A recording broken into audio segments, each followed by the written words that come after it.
Hey guys, to start up this video, I would like to recognize that we have hit 3/4 subscribers, so I would really like to thank each and every single one of you that has subscribed thus far. We're in the home stretch to that first 1,000, and I'm just really happy with what we've been able to do with this channel. Really, I think a community Burning Abyss players in particular has really started to be built up around it, and I think that's really cool. For this video, I was originally going to do a Forbidden and Limited list analysis, a full list analysis, but given the number of players on YouTube, Reddit, Discord, etc. that are hitting the panic button on Burning Abyss now that we have lost Snow, I think it was important to address this deck specifically in a video. So that's what I'm going to do instead. If you want someone to talk about the ban list in its entirety, there are plenty of other channels that have done it so far. So one of the big things that I'm seeing already is people saying that now that Snow is banned, Sekka's Burning Abyss is dead, which I find really curious because a lot of people have already forgotten what Burning Abyss was even just a few months ago. This deck was a deck that you blinded second with, often with lots of hand traps or kaijus. An entire ICS topping Burning Abyss deck was essentially an OTK deck with kaijus to turn off the spell cards of Sky Strikers and kill them that very same turn. And I don't think that it really needs to be much more than that, this format, in a lot of ways. A lot of people are really concerned about Burning Abyss going first. They're like, oh, well, now that Snow is banned, Burning Abyss has a terrible turn 1 going first. And my response to that is, why are you going first? The only reason we were doing that last format is because there were a lot of pseudo FTKs where if you went second, you might not even get a real turn. Heroic Champion Rongo Miniad and Topologic Gumbler Dragon are both banned, and combo decks are probably going to be for the most part dead this format. So I just don't really see what the concern is, unless you're afraid of Pendulum Magicians and Spiral, who I think their boards are, you can play through them in my opinion, especially once you start throwing in things like hand traps and kaijus that are more geared for going second. The kind of combo going first version of the deck was a relic of the previous format. Last format was kind of weird. Within the chronicles of more modern Burning Abyss, it was sort of this odd period which was kind of the first time in a while that Burning Abyss wanted to blind first. I just don't think that's the case anymore. And in that regard, Snow as a piece of disruption, I don't see it as being very important anymore. I think the bigger loss overall is that it regulated your graveyard so that you would always have Orbital Hydralander live. Obviously, now that we've lost that, that sucks, but I'm not even really convinced that we need Orbital Hydralander that much anymore. It was good, and it's definitely a significant loss to the deck. I'm not going to try to construe it as something that didn't matter at all, but on the other hand, we now have lots of dangers to extend our plays. Something that we didn't have, or at least didn't utilize in the earlier versions of Burning Abyss, at least since Thomas Rose topped UK Nationals with it, is the Destrudo Yazi Mare combo. That's something that we weren't using before, and we still have it, and it's incredibly powerful. Being able to put 4 materials on the field for Oral Sword Dragon out of, you know, Destrudo and one other monster is incredible. I think it's highly underrated how good that makes this deck on its own.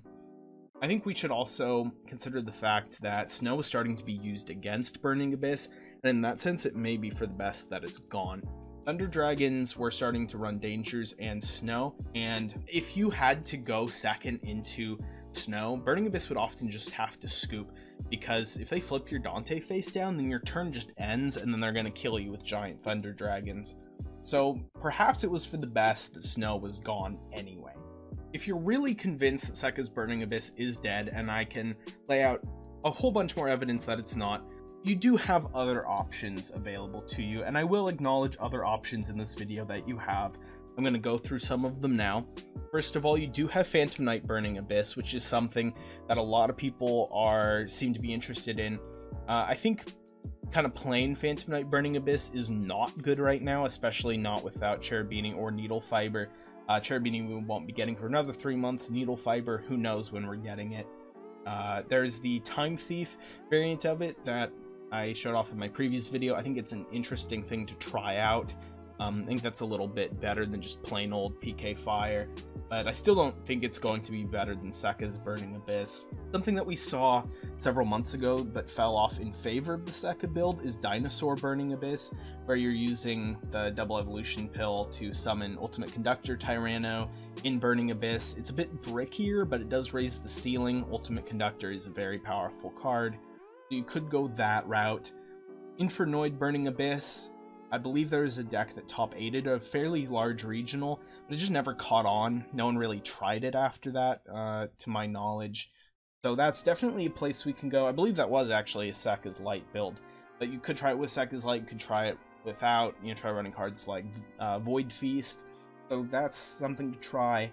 Also, Shaddoll Burning Abyss, now that Construct is back, you can try going back to the old 60 card control. It's like a 2014-2015 deck. It was 60 cards and it combined Burning Abyss and Shaddolls. You tried going back to something sort of like that. I'm sure it would look totally different today, but there's some inspiration for you if you really want to test something different. So that's sort of a short list. Going back to Sekka's Burning Abyss real quick, things you can try. You can try the Chaos build. You can play a bunch of the mini Chaos Dragons, White Dragon, Black Dragon. You can play BLS, you can play a Chaos Dragon Levianeer, you can play Dark Arm Dragon along with the Eclipse Wyvern. You can just put a bunch of Kaijus in it, which I think is going to be the build that is probably most meta going forward. I don't think it's going to be like the 7 Kaijus. I think, maybe you're going to put in 4 and a couple extenders. Hand traps, of course.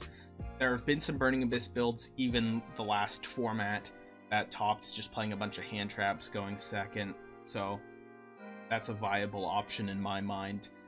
But yeah, there's just, honestly, going back a few months, just rewinding, playing older versions of Burning Abyss with newer cards, newer techs, I think is going to be the way to go. It's not dead. You don't need to hit the panic button. Everyone's talking about taking Sekka's Light out of the build, throwing in Interrupted Kaiju Slumber, Twin Twisters.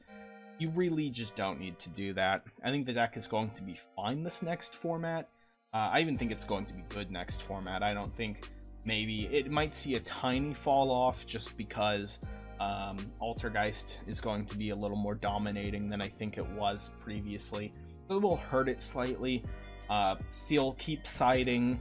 Twin Twisters, Red Reboot. You can even play Denko second the side if you want. That has some utility against Sky Strikers.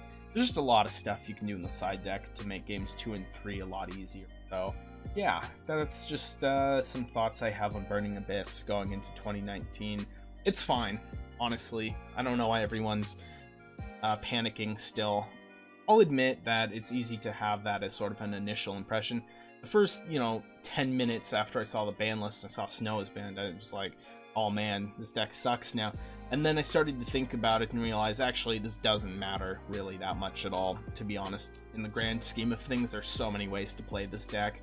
And really, we can just go back to Blinding Second, which is the way the deck optimally runs anyway. If you guys disagree with me in any way, go ahead and leave a comment. I'll probably respond to it. If you enjoyed this video, got something out of it, please leave a like. We're almost to 1,000 subscribers, so if you're not subscribed to, yet, but you play Burning Abyss or you just sort of enjoy competitive analysis of the game, go ahead and hit that subscribe button. I would very much appreciate it, and I will see you guys later.